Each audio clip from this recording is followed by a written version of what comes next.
Olá, estimado irmão e irmã na fé em Jesus Cristo. Nós iniciamos este momento devocional em nome de Deus Pai, Filho e Espírito Santo. Amém. Façamos oração.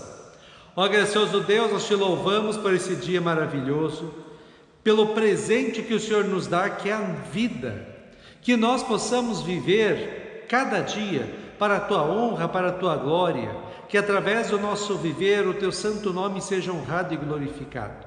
Ó Deus, abençoe este dia, abençoe de maneira especial agora o meditar da tua santa palavra. Aumenta-nos a fé, a esperança e o amor. Isso te pedimos e agradecemos em nome de Jesus Cristo, teu Filho, nosso Senhor e Salvador. Amém. Que a graça, a paz e o amor daquele que veio, daquele que vem e daquele que virá em glória, Jesus Cristo, nosso Senhor e Salvador, permaneça hoje para sempre com todos vocês. Amém. Queremos meditar nas palavras do Evangelho de Mateus, capítulo 13, versículos 1 a 4 e depois 18 a 20, que diz assim: Naquele mesmo dia, Jesus saiu de casa, foi para a beira do lago da Galileia, sentou-se ali e começou a ensinar. A multidão que se ajuntou em volta dele era tão grande que ele entrou num barco e sentou-se, e o povo ficou em pé na praia. Jesus usou parábolas para ensinar muitas coisas. Ele disse: Escutem, certo homem saiu para semear. Quando estava espalhando as sementes, algumas caíram na beira do caminho. Os passarinhos comeram tudo. E Jesus terminou dizendo: Se vocês têm ouvidos para ouvir, então ouçam. Então escutem e aprendam o que a parábola do semeador quer dizer. As pessoas que ouvem a mensagem do reino, mas não a entendem, são como as sementes que foram semeadas à beira do caminho.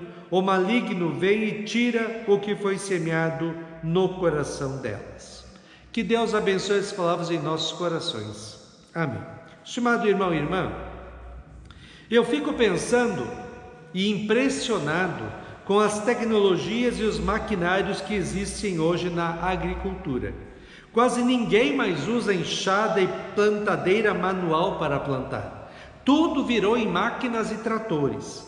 Tem máquinas tão computadorizadas que basicamente nem precisam do ser humano para que elas façam o seu trabalho. As sementes que vão ser plantadas são tratadas em laboratórios para produzirem melhor e aguentarem as pragas. E sem falar na manipulação genética para que as sementes sejam mais resistentes e produzam mais. Antigamente não era assim. Plantava-se com enxada e uma colheitadeira manual, grão por grão. Na época de Jesus também era diferente. Jesus conta histórias ou parábolas que falavam de coisas concretas vivenciadas pelas pessoas que o ouviam para ensinar verdades eternas. No texto que vamos meditar hoje e nos próximos dias, Jesus não está mais na sinagoga ensinando. Mudou o foco, talvez porque nas sinagogas havia muita oposição dos fariseus e agora Jesus ensina à beira do mar. Jesus fala do semeador que saiu andando e jogando a semente aleatoriamente. Ele tinha a esperança de que onde a semente caísse, ela iria produzir. Essa parábola tem a virtude de confrontar os ouvintes de Jesus, hoje somos nós, consigo mesmo e com a sua relação com Deus e a sua palavra. O objetivo de Jesus ao contar parábolas era que as pessoas ouvissem, descobrissem as verdades sobre Deus e sobre a salvação por si mesmas, tirassem conclusões acertadas sobre como se relacionar com Deus e como Deus quer se relacionar com elas. Pela conclusão que elas mesmas chegariam após ouvir as histórias, elas deveriam crer que Jesus é o seu Senhor e Salvador. Jesus diz: Escutem, certo homem saiu para semear. Quando estava espalhando as sementes, algumas caíram na beira do caminho e os passarinhos comeram tudo. Depois ele explica assim: Se vocês têm ouvidos para ouvir, então ouçam. Então escutem e aprendam o que a parábola do semeador quer dizer. As pessoas que ouvem a mensagem do reino, mas não a entendem, são como as sementes que foram semeadas na beira do caminho. O maligno vem e tira o que foi semeado no coração delas. Imagine você, uma semente caindo numa estrada onde passam caminhões e carros. O chão fica duro, a semente cai ali e não tem como entrar na terra, porque a terra está muito dura. Ficando exposta sobre a terra, é fácil vir um pássaro e comê-la. Estes que ouvem a palavra de Deus, mas têm o coração endurecido pelo pecado e se acham tão inteligentes que, por não entenderem a palavra de Deus, não a aceitam, são essas sementes. Eles têm a mente e o coração fechados para a palavra de Deus e por isso, mesmo quando ouvem falar do amor de Deus em Cristo, não aceitam e nem pensam sobre este amor. Existe uma barreira na mente e no coração do ser humano para aceitar e se render a Cristo. Imaginei agora a cena da ressurreição de Jesus, que nós vimos dias atrás na Páscoa. As mulheres foram ao sepulcro e havia uma enorme pedra, muito grande, muito pesada, na entrada do túmulo.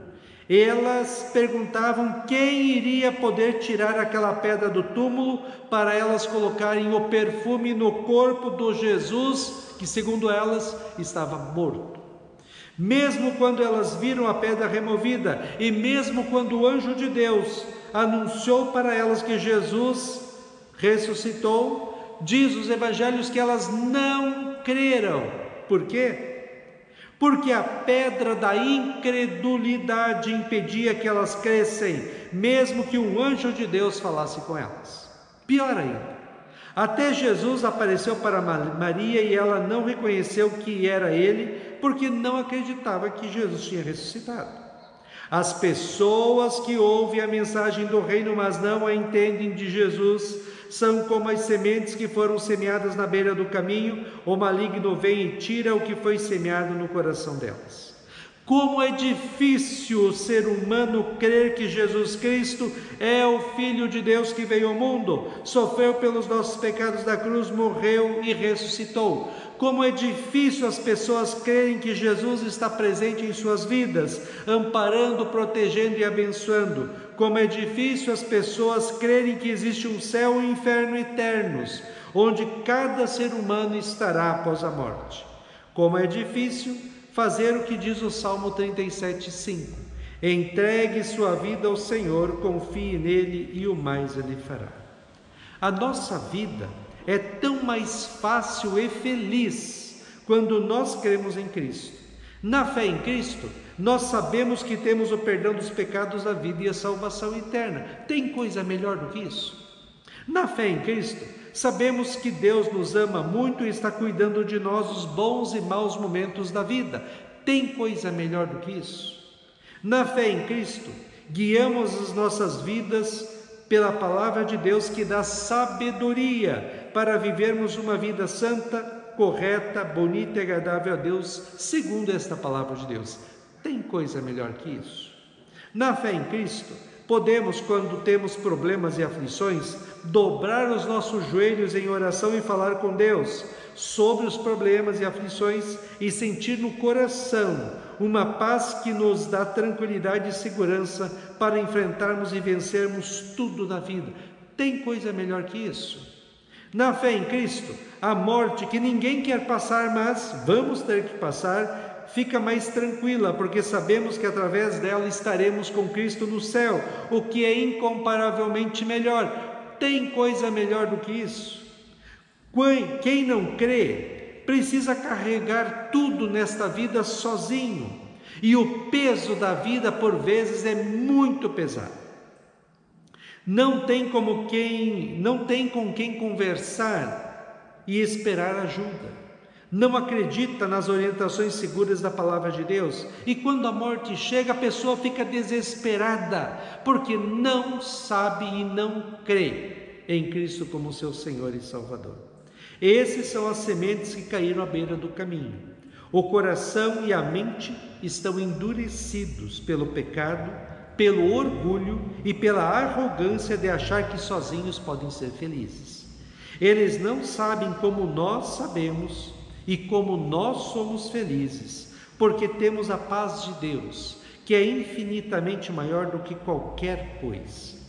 Eles não sabem como nós nós somos felizes, porque nos bons e maus momentos da vida nós temos um Senhor e Salvador que está conosco, nos amparando, protegendo e abençoando. Como é bom, na fé em Cristo, saber que nós não estamos sozinhos neste mundo, que temos um Senhor e Salvador que morreu por nós, que ressuscitou e está conosco e está nos conduzindo rumo ao alvo, a vida eterna nos céus. O diabo, por outro lado, é como o passarinho que vem e come a semente. Diariamente ele quer nos tirar a fé, a esperança e o amor de Deus em Cristo. Ele faz isso colocando dúvidas em nossa mente sobre a palavra de Deus e sobre Cristo. Ele faz isso nos envolvendo tanto com as coisas deste mundo, trabalho, diversões, que não temos mais tempo para Deus, sua palavra, oração e para a igreja. Ele faz isso nos tentando para vivermos em pecado, achando que o pecado não é nada e Deus não irá castigar no inferno quem vive em pecado. Estimado irmão e irmã, que lição fantástica para nós cristãos hoje Jesus está dando. Não endureçamos nossos corações e nossas mentes para a palavra de Deus. Não deixemos que nada nos tire o tesouro e a alegria da salvação em Cristo. Não caiamos na onda do mundo, buscando somente as coisas do aqui e agora e esquecendo que nossas vidas, este mundo é passageira, tem um fim com a morte que pode chegar a qualquer momento, mas tem um começo de uma vida eterna no céu, para quem creu em Cristo, viveu a sua fé, entregou a sua vida nas mãos de Cristo e viveu segundo a palavra de Deus. E também tem o inferno, para quem não creu, para quem endureceu o seu coração, a sua mente e não aceitou a maravilhosa paz que Cristo trouxe ao ser humano. Busquemos em primeiro lugar na vida Cristo, sua palavra, oração, igreja. Amemos a Cristo, a palavra de Deus, a oração e a igreja em primeiro lugar. Sejamos fiéis a Cristo até a morte, porque receberemos dele a coroa da vida eterna. Romanos 5, 1-5 diz assim: agora que fomos aceitos por Deus pela nossa fé nele, nós temos paz com ele por meio de nosso Senhor Jesus Cristo. Foi Cristo quem nos deu, por meio da nossa fé, uma vida na graça de Deus. E agora continuamos firmes nessa graça e nos alegramos na esperança de participar da glória de Deus. E também nos alegramos nos sofrimentos, pois sabemos que os sofrimentos produzem a paciência. A paciência traz a aprovação de Deus, e a aprovação cria a esperança. Essa esperança não nos deixa decepcionados, pois Deus derramou o seu amor no nosso coração por meio do Espírito Santo que Ele nos deu. Amém. Façamos oração. Ó gracioso Deus, nós te louvamos, porque o Senhor sempre é o nosso bom pastor, que está cuidando de nós nos bons e maus momentos da vida.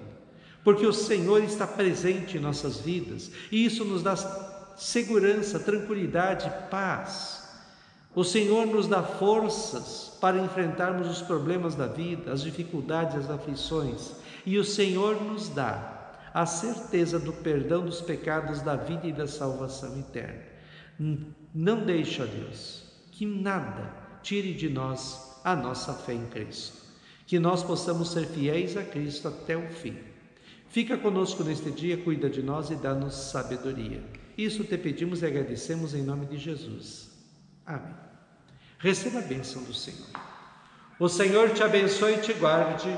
O Senhor faça resplandecer o seu rosto sobre ti e tenha misericórdia de ti. O Senhor sobre ti levante o seu rosto e te dê a paz. Amém.